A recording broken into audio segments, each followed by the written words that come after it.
We run a planet for 4 billion years on carbon dioxide. Why? Because we recycle it. And nature recycles the carbon dioxide using photosynthesis. We can recycle it using other processes.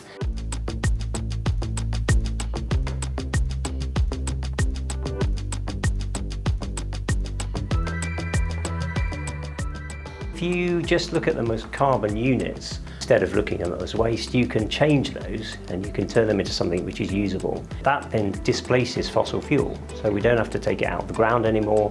We can just use this waste and we can put that into the process instead. And we can also change carbon. We don't have to leave it as it is. We can turn it into something which is even more valuable. And all these things basically are part of a circular process, a circular economy. People look at the steel industry and they say it's an 8 million tonne per year CO2 problem. But actually, if you turn that CO2 into something, you could actually clean the atmosphere. So if you say, okay, I've got 8 million tonnes, that's my 100% problem. If you take 50% of that input material and get rid of the fossil fuel and turn it into biomass, and then you take 50% of the output CO2 and you turn it into something useful, you've actually hit net zero already, because you took 50% out from the input and 50% out from the output. That's net zero.